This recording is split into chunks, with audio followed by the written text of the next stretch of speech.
To Kojo Yankson, who is speaking to the British High Commissioner on the impending visit of the Prince of Wales. He is Ghana's British High Commissioner to Ghana. Ian Walker, he's been here for over a year already. Time flies, and it's good to see you again, Ian. Good to see you too, Kojo. Yeah. Excellent. Thanks so much for having us in your wonderful residence. Pleasure. Well, great news. The Prince is coming. Yeah. But why? Why? Well, he last visited the country in 1977, so it's quite a while ago. I think this is going to be a momentous trip. He's coming really because he wants to really, I think, come back, see Ghana, see West Africa. He's also going to be visiting Gambia for just in advance for a day, and then on to Nigeria for a couple of days. But the main focus of his trip is Ghana. And I think it's because he knows the country. Obviously, his mother, the Queen, has been here before, well documented. And he was sitting next to the President at the Commonwealth Heads of Government Summits recently. And I think they had a great conversation, and I think he's keen to come back and carry that on. Wonderful. So he will be here for 4 days? 4 days, yeah. Wow, that's quite a long time for a royal visit to any one place, isn't it? Yeah, it is. It's a long time. It's a real investment of time, but I think it's brilliant because it means that over 4 days we can see Accra, obviously, but also get out of Accra. So I'm looking forward to giving the Prince the opportunity to see, a bit more about Ghana and seeing and presenting Ghana, I think, in a different way to the world. There's going to be a large media pack coming with the Prince and the Duchess. I think this is a fabulous opportunity for the UK and Ghana and for the Commonwealth more widely to present what it is we think of Ghana. And in my time here, I think Ghana has been full of many surprises. And I just think it's a great chance for us to, let's just reset that. Let's now talk about the future. Let's talk about what's happening in Ghana, what's coming next, and really situate in people's minds the ambition, the hope, and the change that's happening here. Tell us more about the reason why the focus of this trip to West Africa is on Ghana. What are the specific things that the Prince is hoping to get out of his 4 days here? So while he's here, we hope to cover a whole range of subjects, a whole range of issues. One will be around the Commonwealth itself and the future shape, future development of the Commonwealth, and I know he will look forward to discussing that with His Excellency the President. It's also about things around investment. It's around sustainable development. Things like cocoa, he's got a deep and long-held interest in. I know he's going to look forward to talking about that. He is passionate about education. We're going to be doing a lot of work focusing on education. And the Duchess of Cornwall has many interests and is a very kind of active member of society back in the UK, as well as being the Duchess. And on her programme, we'll be looking at things around children, around literacy, around the inclusion of women. And so a really quite exciting programme that's going to cover, I hope, a whole breadth of kind of social and much broader issues, and an opportunity really to stand back, to think. I think we find with the royal family, with the Prince of Wales in particular, he's a deep thinker, he's a considerate man. He'll look forward, I think, to discussing with a whole range of people across Ghana the issues that matter to Ghana. So that's really why I think he's here. He'll be here with His wife, Duchess of Cornwall. Now, tell us, has she got any particular interests that she wishes to pursue while she's here? So, particularly around literacy, around children, around inclusive societies. The role of women in society is something that she spends a lot of time. We're going to be, as part of the programme, hosting a Women of the World event, WOW event. And I think that's going to be, one of the highlights. I think it's going to be a trip full of highlights, but I think the WOW event is one I'm looking forward to. And that's about saying, why is it taking so long for women really to break through in society? That's not about Ghana. That's true across the world. It's something we wrestle with in the UK. And things like the Women of the World event brings many successful women in different domains, and they talk about how they have made success, some of the challenges they've dealt with, and share those experiences with young people and other aspiring people. So these events, I think, are really a great opportunity to be great discussions and hopefully kind of quite changing the discourse, I think. Now, this is the Prince of Wales, you know, the next in line to the throne. The British royal family is such a massive institution in British society. But again, this is not a minister or an appointed official, elected official who is making this trip. Is there a reason for that? Why has the British government asked a member of the royal family to make this trip rather than perhaps an appointed official who could then follow up with some policy or the other? So I think I think the role of the royal family is particularly distinctive in the UK and in the Commonwealth. And you know, the Queen, who is still hugely active, is not travelling so much, particularly with the Duke of Edinburgh also being, you know, of quite senior years now. The Prince of Wales is the most senior travelling royal, but like Her Majesty the Queen, they have regularly travelled the world and really carried, I think, important business on the back of it. As you say, they're not the government of the UK, but the Queen is the head of states. And with that comes a number of responsibilities, and again, as you know, we don't have a written constitution, so much of this has come through custom over history. But they do engage actively in UK public life. They engage actively in big issues of the day. That was certainly true for the Queen. It's also true for the Prince of Wales. So in many ways, it's not instead of the Prime Minister or another member of the government. We've just had last week ministers in town. The week before, we had Adam Afriyie here last week. The week before, we had Lord Ahmad in town for Kofi Annan's funeral. The week before that, we had our Minister for Africa in town, Harriet Baldwin, and we have plans, as we talked about separately, for a new UK-Ghana Business Council, which will be meeting in October. We'll have ministers visiting for that. And we have a second Business Council in December in London. Again, ministers for that. So it's not instead of ministers, it's very much in addition to ministers. And I think you said it well, it's a chance to step back. It's a chance there's no agenda being pushed. And I think the different pace is something I find really interesting with the royal family compared to frontline politicians. Now, Ian, you say there's no agenda. Sorry, I should get into the habit of calling you Your Excellency. You say there's no agenda. Of course, that is something I wonder if it's accurate. So when I say no agenda, I think it's less about, say, a kind of a political agenda. There's not a big focus on, you know, I don't know, signing a particular deal, anything like that. I think what this is about, you know, to think of the themes that we're pushing on, there is an agenda. Let's be clear. The agenda is things around sustainability. It's something that the Prince of Wales has talked about regularly. Let's take cocoa, for example. The pooling power of the Prince of Wales brings in people like Kew Gardens, who are world leaders in cocoa research. It brings in philanthropists like Bill Gates and others. And he creates forums and fora around discussing issues around, in that example, sustainability. Sustainability is something he really cares about. Literacy is something that the Duchess of Cornwall really cares about. There's a very clear desire to do more on literacy around the Commonwealth. So there absolutely is an agenda. We shouldn't pretend that what I mean by that, though, is it's not about pursuing individual asks. I think these are thematic ambitions, I think, that the Royals espouse, and really, I think, a relationship in that sense then built on values, and that's ostensibly what I think we are. You talked about those who have visited us in recent times. Adam Afriyie was here just a couple of weeks ago, and then, of course, before that, Lord Tariq Ahmad, who I was very honoured to meet, and several others who have been here over the period. We can go even as far back as when Princess Anne was here several months ago.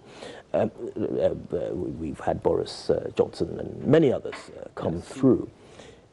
Is this part of a sort of a bigger scheme in this sort of trade war that appears to be emerging between the East and the West, China versus the West, and for a stronger relationship with Africa, who tend to be the biggest source of all raw materials and so forth for the two societies? So for me, I feel like I've said this since the day I arrived. I felt it well before I arrived. I said to you before, my grandfather worked in Takoradi Port as a marine engineer. My wife's grandfather was a professor at Imperial College in London and would come every 2 years and go up to Kwame Nkrumah university to mark exams and keep those institutions strong. I had school friends, junior school friends, who were from Ghana, whose parents were studying in the UK and now live back in Accra. Why do I say those things? I say them because I really care about the relationship with Ghana on a much deeper sense than trade. I think trade is absolutely important, but it's not the only thing that keeps our countries closely tied. So for me, I want to make sure that not just the UK, but the UK and Ghana actively choose to keep building a stronger future. We've got a very common shared history, not all of it good. We should talk about that sometime as well. But lots of it good, and we've got 250,000 people of Ghanaian descent living in the UK. 250,000 people, that's a huge number of people. So in a world when I think we often talk about that which makes us different, I think we really ought to think about that also which keeps us common, that which keeps us together. And I think when you think of things around identity, what is it that makes you British, what makes it Ghanaian, you know, you see so much of, you know, commonality kind of sitting there. So for me, what I truly care about is that we don't constantly talk about the past. We don't only talk about the warm afterglow of how things may have been sometime before, but we actively shape a future, and we choose a future where the UK sees Ghana, as Ghana moves beyond aid, as a partner, as an equal partner. I've always felt it's an equal partner. I sometimes feel others don't, both here in Ghana, it's said to me often, and I want to make sure we change that, and I want to make sure we keep on getting the right focus from the UK, but that's a two-way street. So I think we've got to really kind of make that an equal partnership, and really one that's based on common interest, common prosperity, and that's really, you know, what we are pushing for. So I don't know if that answers your question directly, but you asked about China. I think we live in a globalised world now. The UK engages with China on so many issues. We work together across multiple domains. It's absolutely right that Ghana should work with China, China should work with Ghana, but we should think perhaps, in my mind, less point to point on that. Let's think about how the UK and China can work together for Ghana's interests. Let's make sure that that's in Ghana's interest, that Ghana get what they need in terms of their development out of that. But I say, you know, in summary, when we say partnership, I mean it. I mean it most sincerely, most fundamentally. So visits like the one we're talking about are about reinforcing those strong points and building something even better for the future. In the spirit of sincere partnership, Your Excellency, is the British government concerned about any aspect of Ghana's relationship with China? Any aspect of it? I wouldn't have said concerned. Like, I think that the thing with partnerships is that, and friendship, is that you talk to each other openly, and you talk to each other in a frank and friendly way, and we do that with the government here, and my colleagues in London do that with China, and people in China do the same all around the world. That's the nature of diplomacy. I don't think it's for me to be kind of concerned about that. But what I would say is that when it comes to things like, you know, the major borrowing, things like debt, you know, I think it's really important that that's done in a very open-eyed way, because it needs to be in Ghana's interests. And I think that there's good reason to believe that that will be in Ghana's interests, because there's a real need for major investment in Ghana around infrastructure, roads, rail, pick your subject. Infrastructure needs investment. I just hope that from Ghana's perspective, they are seeking the best deal from all potential partners. And that's kind of why, from a UK perspective, I don't necessarily worry about other countries, but from the point of view of the UK, I want to make sure that the full UK effort is made available to support Ghana in the best way we possibly can. And that is in terms of finance, that's in terms of expertise. Most of all, it's in terms of relationships, because people engage with people. And that's really what I want to kind of double down on. And I think the stronger we make those relationships, the more we understand each other, the more I think we can help each other in our mutual interests. So you obviously are concerned, and you want to make sure that Ghana is pursuing their interests properly in their relationship with China. Do you think they are? Do you think Ghana is? So I think, as I said before, I think that there is a major need for investment in Ghana. We see China investing in the UK. We see China investing around the world. I would say it always takes two to tango. So it's clear what China's interests are.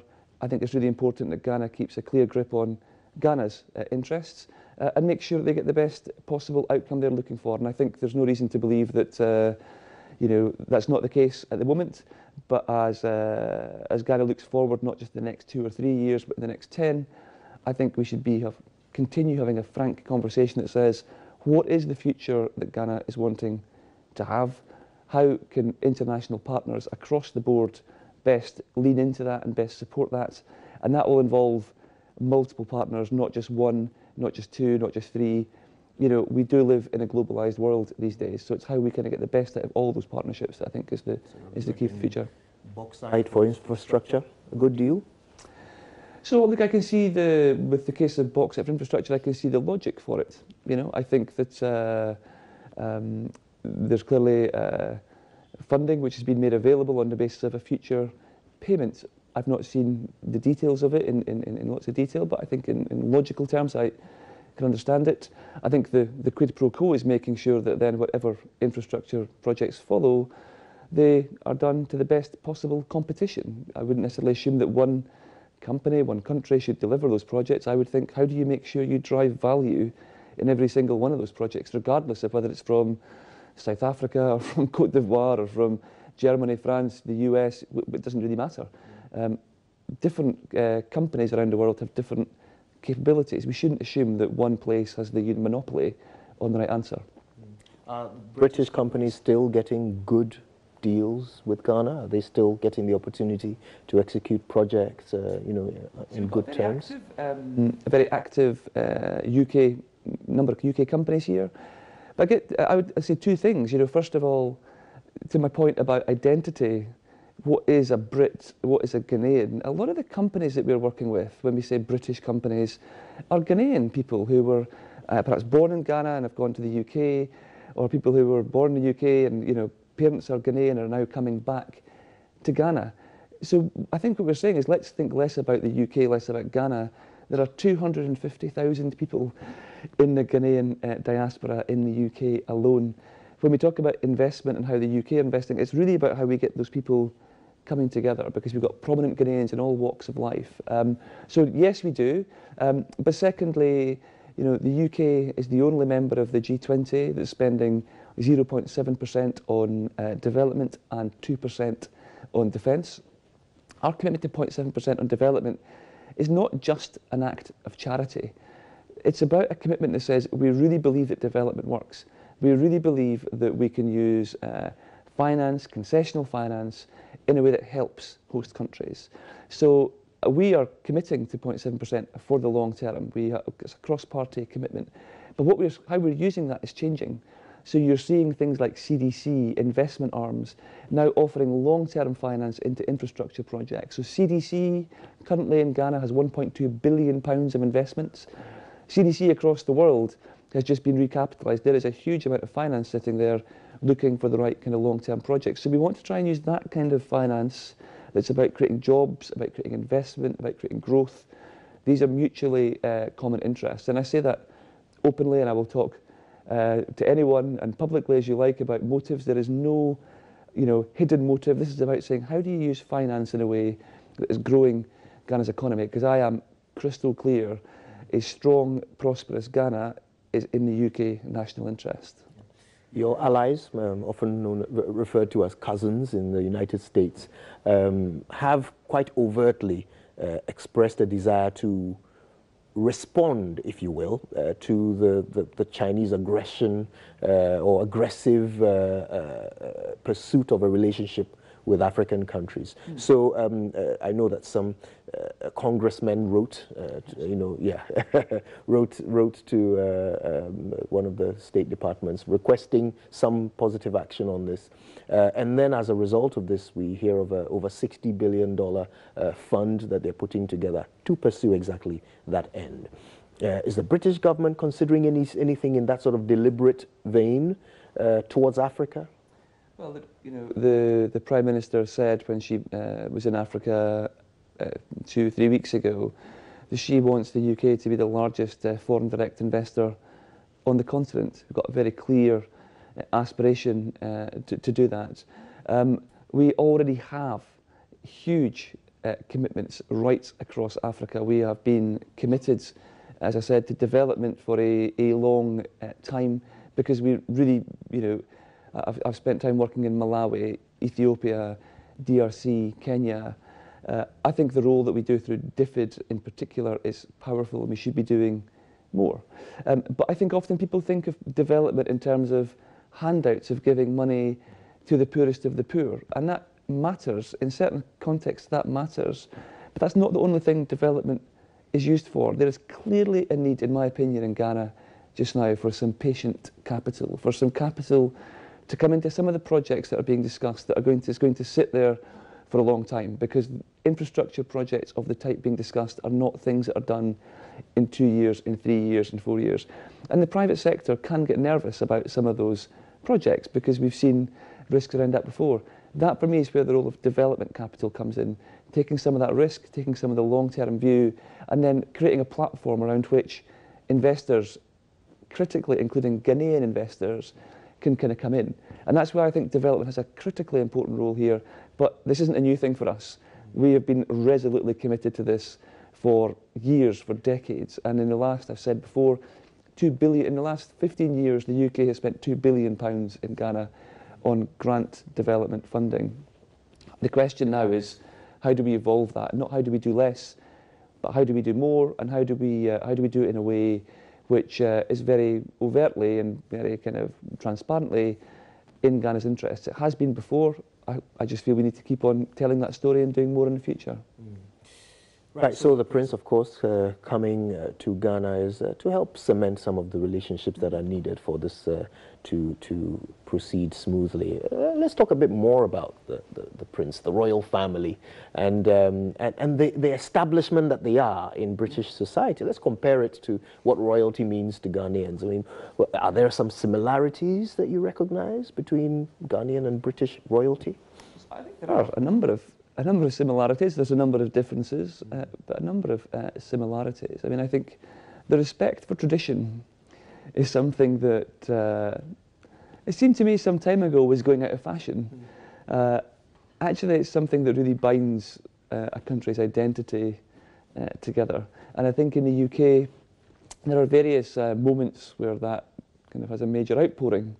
Moments of sadness when we think of people such as the Queen Mother. I remember when she passed away, a moment of national grief. Same too with Princess Diana. But royal weddings are the opposite, and the wedding of Prince Harry and Meghan Markle, now the Duke and Duchess of Sussex, was a fabulous day, and it's a real kind of celebration, not just of two people getting married, important as that was, but a kind of sense of the institution of the royal family evolving. One that incorporates now a much broader diversity. It's not just between ruling families as it was 300 years ago. It's a much more diverse, much more inclusive kind of arrangement. It also reaches out to so many different parts of society. The role, I think, is about bringing people together, a really critical role. How does it compare to Ghanaian royalty? Well, I think for me, I've been here a year. I'm not the expert. I'm seeking to become, but not yet the expert. But when I think I look at, chieftaincy and paramountcy and such like here, I see a similar deep respect for tradition, a deep respect of the nature of how tradition actually binds societies together. It's how you create the kind of the common rules around which people live, the kind of things that people really care about, and for me it's one of the most fabulous things about being in Ghana. In fact, one of the parts of the trip we'll be up in Kumasi, going to visit His Majesty Atumfo, the Asantehene. I think that's going to be so special, having a major durbar for them then, and it's a chance really to celebrate we talk about things we have in common, but what we have in common is a respect for diversity. That's not meant to be a kind of a cryptic expression, but we respect each other's cultures, and I think that's going to be a fantastic opportunity for the Prince of Wales and for the Duchess to really just see, a durbar in action. I'm looking forward to that, I must say. I can tell the excitement is palpable. So you've talked about how there are quite a few similarities.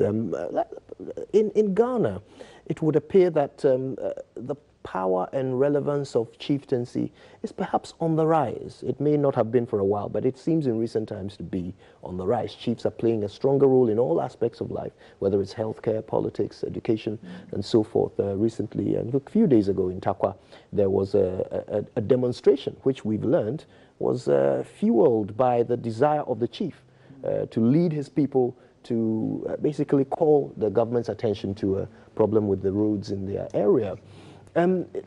Is the royal family enjoying the same rise in relevance in the UK society, or is it rather on a decline? That's a good question. You know, I think their prominence within the UK has been on the rise. They've always been very prominent, don't misunderstand me, but I think that their popularity and their prominence has risen actively in the last 15 years, I would say. In the UK sense, I'd say that's probably because of the role of Her Majesty the Queen, just individually iconic. I met her, I had a private audience with her when I was back a few months back, and it was for Claire, my wife, and I, it was such a treat. You do feel like you're speaking to someone who's just been there, who was, you know, next to Churchill during, you know, after the war. A number of things that were just staggering. But so the Queen embodies so much, I think, of what we stand for as a country. That's interesting. But then obviously the kind of growth of her children and grandchildren into much bigger roles has raised the prominence. In Ghana, I think the role of chiefs is interesting, and as ever, I'm sure there are pros and cons. There are great things and things that are challenging. But I think clearly, when you look across Ghana, you can see that Accra is a city that is metropolitan, it's dynamic. You can feel the buzz, you can see the aspiration. I think when you drive further out of Accra and you go more into the country and you go up further to the north of the country, clearly there is just much more poverty in the country than you see in the big city. That's, again, similar around the world, but noticeable here. Been recent reports on things such as that. So one of the things to pick up on your comment on development, one of our key areas that we want to keep working with the government is that, you know, we leave no one behind. So whilst you see progress in some areas, let's not forget those that are marginalised in whatever way they may be marginalised, or are perhaps in some rural areas and not yet. We want to make sure we don't kind of think, right, great job done. How do we work with you and your government to help grow that? But to the question of chiefs I think then play a really important role then at the local level. They speak for their communities, they're in touch with their communities, they, I guess they have their finger on the pulse of what's going on. But that might not always be the case. Chiefs will have sometimes their own interests that they'll want to pursue, their own interests, and I think that getting that balance right to kind of, I guess, extract, to pull out that kind of ground truth of what's really happening in the country is clearly essential, and the inclusivity of that within governance is key, but clearly not just assuming that because a chief says something that has become the de facto law. I think it's a balance, and it's one that I guess the government here has to deal with, but I see it regularly.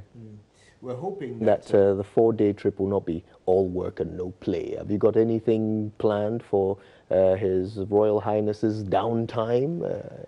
So I think we want to make the whole thing fun. I think that I'm a big believer. I feel as day to day, let alone for royals, that you make your own fun.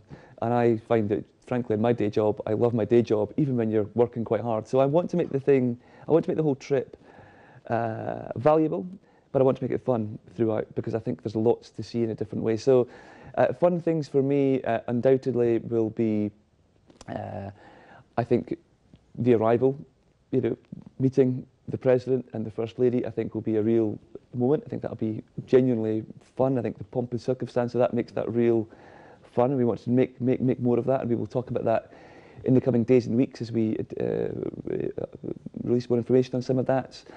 We also think that, you know, up in Kumasi, going to see the arts and crafts fair, going to see the dynamism of Kumasi market.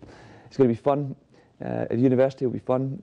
And then on the Sunday, we're going to take them to see Christiansburg Castle and look at some of the redevelopment as being done by Sir David Adjaye.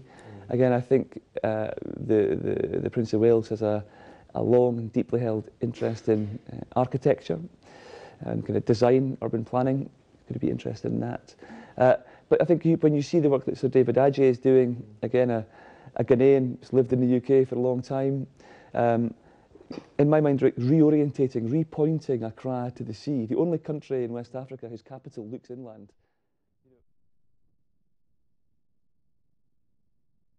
It's 6 minutes after 8 here on the AM show, and that's Kojo Yangsing in that interaction there, the British High Commissioner to Ghana. And the big news really is the fact that the Prince of Wales will be headed here to the country. That plus other conversations.